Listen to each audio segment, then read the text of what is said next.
first year chem, I'm hoping that you drew Lewis structures. I'm pretty sure you did. So again, some of this should be familiar to you, but this is a good review of drawing Lewis structures because it is something that we should master in AP Chem. A Lewis structure is technically referred to as a localized electron model, or LEM, where like when we draw these atoms, we're drawing dots.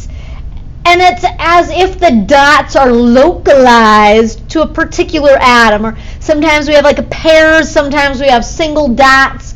And it's as if they kind of like belong to a particular atom. So we're looking at molecules being composed of atoms that are sharing pairs of electrons.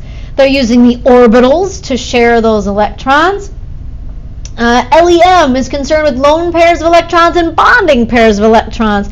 So when you draw these Lewis structures, sometimes you have electrons that are not involved in the bond. Don't leave them off. Those non-bonding electrons are very important, and they technically kind of belong to a particular atom, or they will be localized around a particular atom. So we're looking at the lone pairs and the bonding pairs.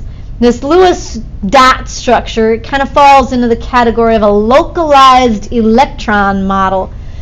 Now, to draw a proper Lewis structure, you just got to get your dots right, which usually isn't an issue. If you have something like lithium, and we're really only concerned with the valence electrons, right? We don't care about the inner core electrons when it comes to bonding. Those orbitals already have paired electrons. Lithium has one valence electron. You can really draw it wherever you want. Or it could be anything like hydrogen. If it has one valence electron, it doesn't matter where you put that one dot. You could put it on the side. It could be something like hydrogen. You could put it on the top or the bottom. Eventually, you'll kind of find that we put that one single dot wherever it's most convenient, wherever we want to form a bond. If you get something like beryllium and you have two valence electrons, we usually draw those two valence electrons opposite each other. Now that could be side to side, top and bottom. We try to draw them like this on opposite ends to represent the fact that those two electrons would repel a little bit. And eventually, if you draw them like this, you're going to get the correct geometry. Do you remember the Vesper model where you're looking at the three-dimensional shape of a molecule? If you have two regions of electrons around an atom, two negative regions are going to repel, and they'll be at 180-degree angles. And we try to show that with our dot structure. Although nobody's going to mark it wrong if you don't put the dots on opposite ends. If all they're asking you for is the Lewis structure, you don't necessarily have to draw that to the correct three-dimensional shape. Although the next question is usually, what is the three-dimensional shape? And it's a lot easier if you draw the dots properly to the true shape of the molecule. If you have three valence electrons, we usually draw them at about 120-degree bond angles to, again, represent the fact that three regions of electrons would repel, and to put them as far apart as possible, we'd go about 120-degree angles. Carbon. On paper, we draw them kind of looking like this. We try to show that they'll repel and go as far away as possible. And on paper, in 2 dimensions, this is about the best that you can do. Now, something interesting happens when you hit nitrogen. Now we're going to try to represent like the true electron structure of nitrogen. Valence electron structure, right? So let's see what nitrogen's valence electron structure looks like. We would technically have the 1s, which I won't draw the 1s. Let's make this the 2s, and then let's make this the 2p electrons. Okay, so in the 2s, we would have 2 electrons paired, spinning opposite, right? And do you remember how, like, once we get to the p block, we're supposed to fill these p orbitals one at a time? So technically, Nitrogen has 3 single electrons, or unpaired electrons. We're going to try to mimic that when we draw our dot structure. So when you do the dots on nitrogen, we usually draw a pair and 3 singles. Now it doesn't matter where you put the pair. You can put the pair on the top, on the bottom, it doesn't matter. As long as you have those 5 valence electrons organized as a pair and 3 singles. Now can you kind of see what happens as I keep adding an electron?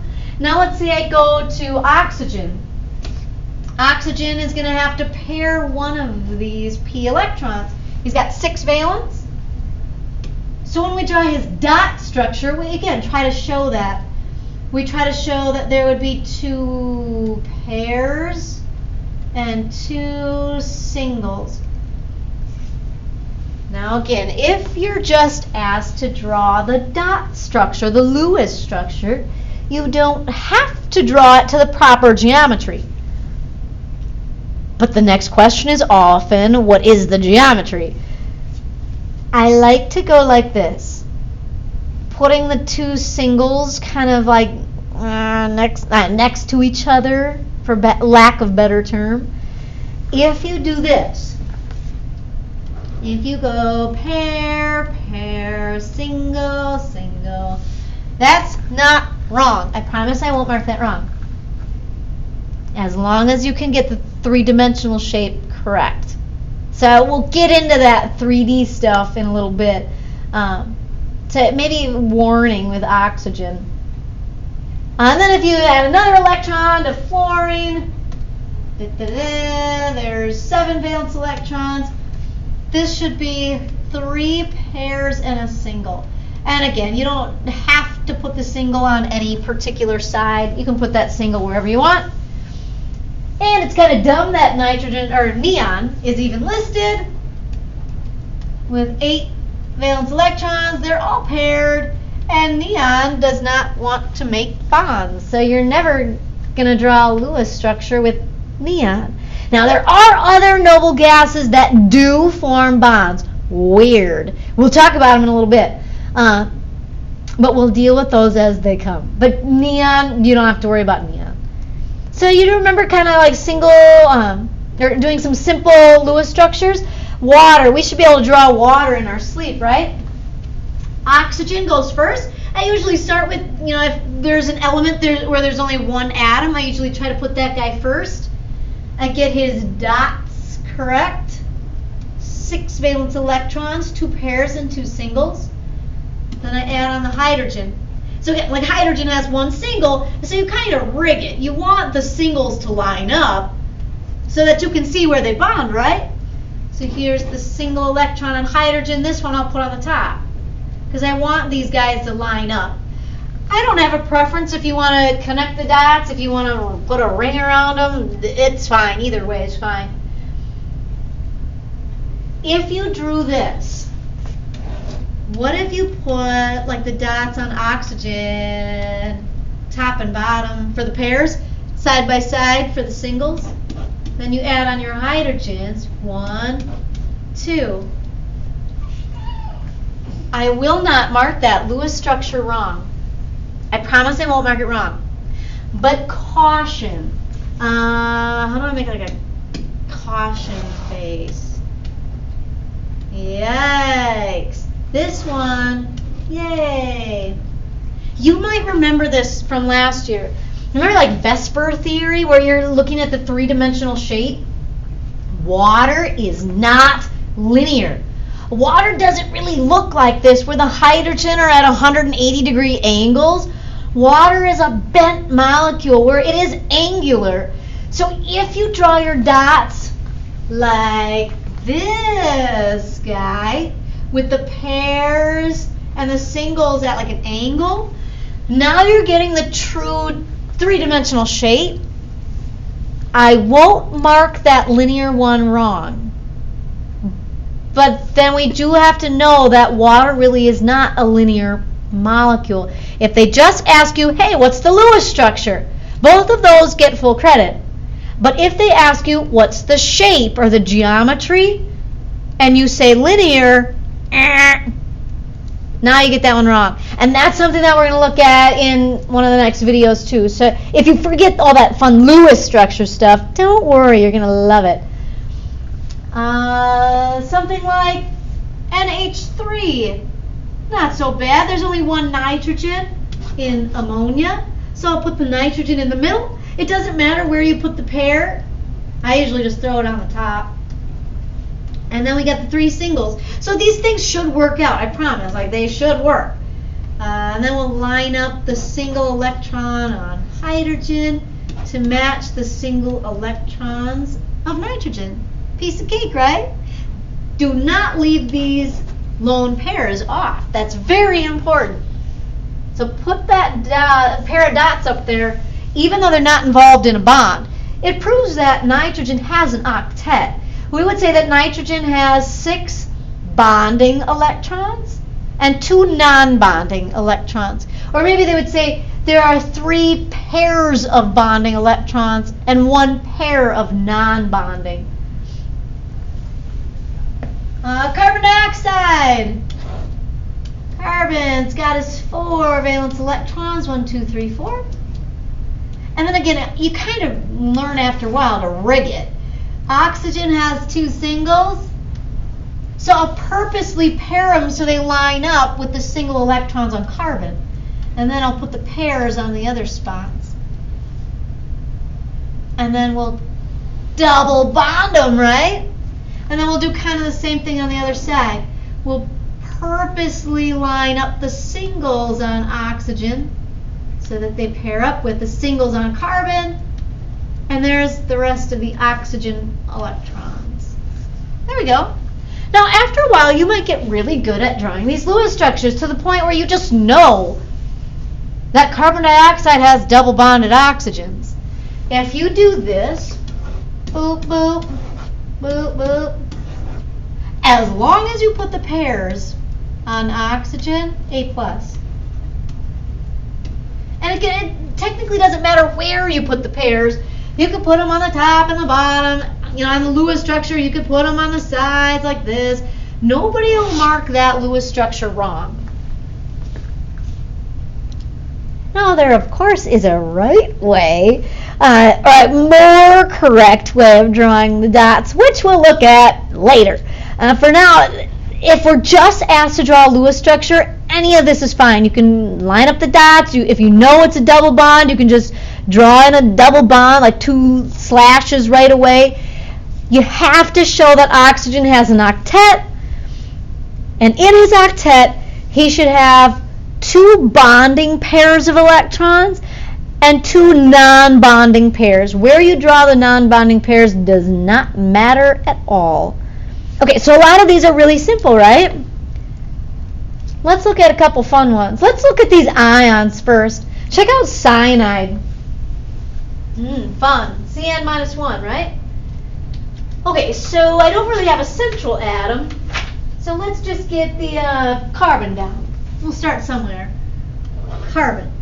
1, 2, 3, 4. Nitrogen. Now, I know nitrogen has 3 singles and a pair. I'm purposely going to put those singles so that they match up with the singles on carbon. I'll put the pair on the outside. I mean, after a while, you kind of know that wherever there are single electrons, that's where you're probably going to make a bond, right? So let's link this up the best we can. 1, 2, 3. Cool, triple bond. A triple bond involves the sharing of 6 electrons. A double bond involves the sharing of 4 electrons. Nitrogen's all good. He's got an octet. But obviously carbon is not. Carbon only has 7 valence electrons right now. These bonding electrons count for both carbon and nitrogen. So around carbon I've got 2, 4, 6, 7. That's why there's a -1 charge. Oh, cool. So sometimes when people start like memorizing the polyatomics early on in the year, they'll be like, why the heck are some of these charges what they are? Well, these are covalent structures. They're nonmetals that are sharing electrons, but they have a charge because in order to fill the octets, you either need to gain or lose electrons.